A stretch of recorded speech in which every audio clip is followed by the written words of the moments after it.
cinta itu sifatnya universal. Karakter yang dimiliki semua orang. Agama apapun. Dari budaya apapun. Tidak ada agama, tidak ada budaya, tidak ada peradaban yang tidak menganggap cinta itu luhur dan baik. Semua menganggap cinta itu luhur dan baik. Jadi itu rumus pertama. Kamu mencintai, itu tidak ada orang menganggap kamu jelek. Apapun, kecuali yang duniawi. Jadi cinta ini perasaan yang universal. Yang kedua, cinta itu obat. Obat dari kesombongan, obat dari kelemahan, obat dari duka cita. Mengingatkan yang minggu-minggu lalu ya. Jadi cinta itu kan ketika orang berhubungan dengan sesuatu, tapi dia tidak memiliki pamrih apapun. Selain untuk yang dicintai, ibu ke anak, orang tua ke anak, mungkin kamu dengan sahabatmu, ketika nggak nuntut apa-apa, kepingin yang kamu cintai ini bahagia, baik, unggul, dan bila perlu kamu berkorban demi kebahagiaannya, demi kebaikannya. Tidak usah ada balasan apa-apa. Kan itu kemarin definisinya cinta. Nah, cinta yang kayak gini, ini melatih jiwa. Yang pertama apa? Jiwa jadi nggak sombong. Jiwa pecinta itu jiwa yang rendah hati. Kenapa? Dia tidak mikir dirinya. Kok kamu merasa pecinta tapi masih sombong? Belum berarti. Perlu latihan lagi. Dan pecinta pasti kuat. Ya kan?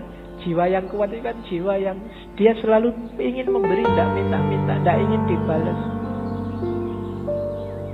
Kalau kamu memberi sesuatu dan masih ingin balasan, berarti belum cinta. Makanya minggu lalu Robiah Adawiyah bahkan bilang, enggak, ya Allah, kalau aku ibadah ini hanya minta surga, jauhkan aku dari surga. Kalau aku ibadah ini takut dengan neraka, masukkan aja aku ke neraka. Aku tidak butuh surga, tidak butuh neraka. Aku hanya butuh dirimu, butuh ridhomu. Tadi kan rumusnya bukan ilal jannah atau minan nar, tapi ilaihi rojiun, pada Allah.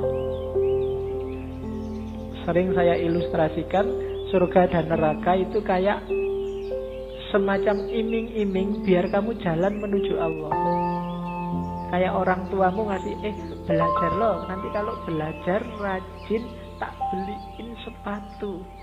Membeli sepatu ini surganya bagi kamu. Padahal maunya orang tuamu bukan sepatunya. Begitu kamu belajar, kamu akan pinter dan kamu akan ngerti manfaatnya pinter. Sholatlah, ibadahlah, zikirlah, biar kamu masuk surga. Kamu kan semangat begitu dipameri surga. Padahal begitu kamu tempuh jalan itu, sebenarnya kamu sedang menuju Allah. Itu memang diiming-imingi begitu. Karena manusia itu butuh reward konkret biasanya. Kalau rewardnya abstrak, orang geraknya susah. Tenang aja, besok di surga 72 bidadari gratis. Di sana bisa makan sak kapoi. Ini kayak diiming-iming. Kamu kan terus jadi semangat. Sebenarnya kalau kamu jalan di situ, ya kamu akan ketemu Allah. Surganya dapat surga yang punya Allah kok. Masuk ketika kamu sampai ke Allah, jiwamu tumanina sama Allah dicemplungin neraka kan enggak? Ya pasti surga. Dan nikmatnya bareng Allah itu jauh melebihi surga. Nanti banyak teks yang bilang itu. Cuma kamu tidak bisa bayangkan. Pasti Pak enaknya. Bayanganmu kan sama Allah terus duduk jejer sama Allah. Tidak enak Pak, enak di surga Pak. Banyak bidadarinya. Iya. Pikiranmu masih material. Belum nyampe enaknya Yang punya pacar bisa menganalogikan. Ketika kamu duduk jejer sama pacarmu, itu kan seneng kamu. Duduknya setengah jam itu rasanya baru 1 menit. Pinginnya berlama-lama bareng terus, itu karena sudah cinta. Sama Allah kalau kamu jatuh cinta juga begitu. Kayak Nabi Musa itu loh. Waktu Nabi Musa naik ke Bukit Tursina kan, Allah ngajak ngobrol. Musa, yang di tanganmu itu apa? Sebenarnya kan jawabannya simpel. Musa tinggal ngomong, ini tongkat ya Allah, kan beres. Wong itu memang tongkat. Tapi karena Musa ini sewenengnya disapa oleh Allah, jawabannya panjang.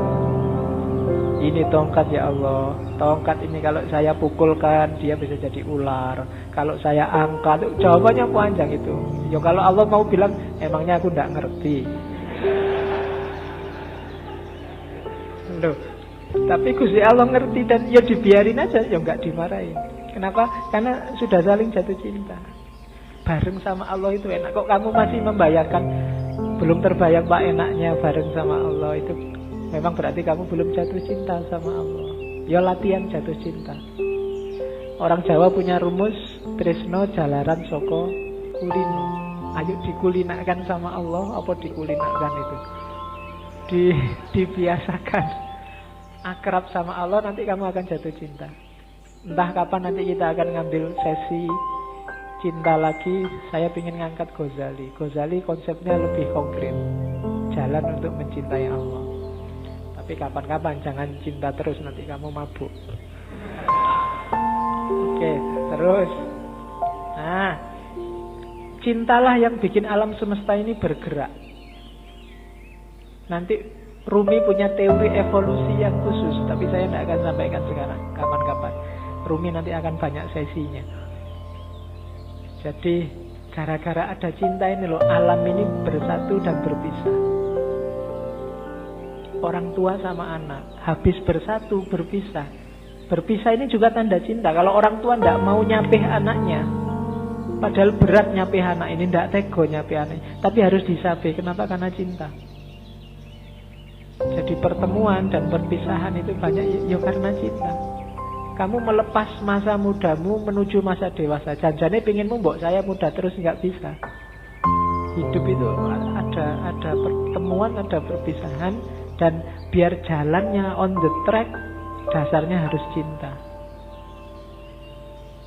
Jadi cinta adalah yang menggerakkan dunia ini.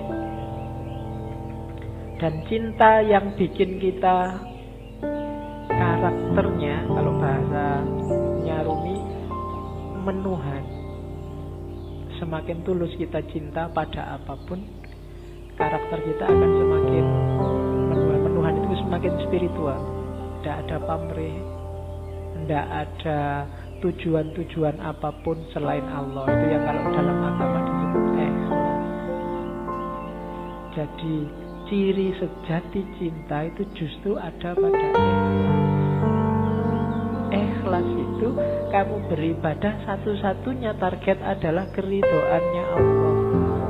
Makanya Robiah kemarin di hampir semua puisinya selalu bertanyakan, ya Allah, apakah engkau ridho dengan ini? Kalau engkau ridho aku tenang.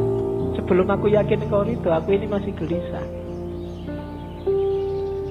Jadi yang dikejar cuma ridhonya Allah. Satu-satunya yang dikejar cuma Allah. Itu namanya ikhlas. Lillahi ta'ala. Tidak karena apapun.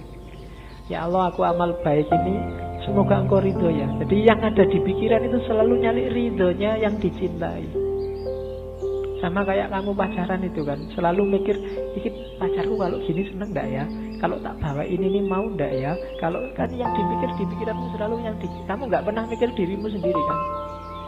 Begitu diajak ke warung, ini kamu sukanya warung yang mana? Kan bukan sukaku, sukanya dia.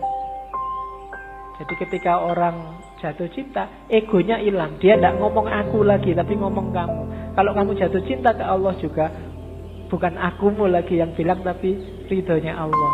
Apa sih maunya Allah? Kira-kira kalau aku gini Allah ridho tidak ya? Begitu kamu ujian mau nyontek, ini kira-kira kalau aku nyontek Allah ridho enggak ya? Anda Bapak Allah Maha Pengampun. Waduh, itu akhirnya. Iya. Ya kamu yang ngerti lah. Oke, terus bentuk apa saja, ekspresi apa saja yang lahir karena cinta yang tulus tadi pasti baik. Tidak mungkin tidak. Tidak mungkin mencelakakan. Kalau ada yang mencelakakan, berarti itu belum cinta dan pasti bukan cinta. Kalau dasarnya cinta, apapun yang keluar pasti baik. Dan yang kedua, cinta bukan suka, bukan duka. Kayak Robiah kemarin, tidak peduli hukuman. Cinta itu yang ada hanya ego yang lenyap, yang dipikir hanya dia. Terus, nah, cuma katanya Rumi jangan ditanya apa definisinya cinta. Seseorang bertanya, apa itu cinta? Aku jawab, jangan tanya tentang maknanya. Kalau engkau sudah menjadi seperti aku, maka engkau akan tahu. Tulisnya salah itu. Saat cinta memanggilmu, engkau akan berkisah tentang itu. Jadi cinta itu penting, modus paling penting dalam hidup ini. Dan gak usah kamu terlalu capek mendefinisikan, membahas, mengkaji apa itu cinta. Jalani saja. Gak usah kamu tanya, Pak, definisinya cinta apa? Ciri-cirinya apa? Jenis-jenisnya apa saja? Itu tidak terlalu penting, katanya Rumi. Yang penting apa? Jalani saja, nanti engkau paham. Kamu gak perlu ke perpus nyari teori pacaran yang baik, cara menarik lawan jenis, cara gak penting. Terus langsung pacaran kamu akan ngerti. Oh gitu tuh pacaran itu. Oh gini tuh kawin itu kan. Kamu berteori macam-macam kesuwen. Kamu nyari terlalu banyak referensi, tidak penting. Jalani saja, kamu akan ngerti. Wong ini dunia rasa. Kalau rasa itu kan ya tidak bisa dijelaskan. Rasa pedes adalah rasa. Susah kan menjelaskannya. Wong rasa, nggak bisa dijelaskan. Sama kayak cinta. Ya perkawinan itu kan juga banyak urusan rasa. Kawinnya sendiri itu kan intinya rasa. Kamu nyari penjelasan, Pak, saya belum kawin sih, Pak. Kira-kira kawin itu rasanya gimana, Pak? Ya, nggak bisa. Ya kawin, nanti kamu ngerti. Mbok kamu nonton sekian puluh video, tetap nggak bisa. Harus dirasakan. Teorimu nggak ada gunanya. Rasa dewe baru ngerti.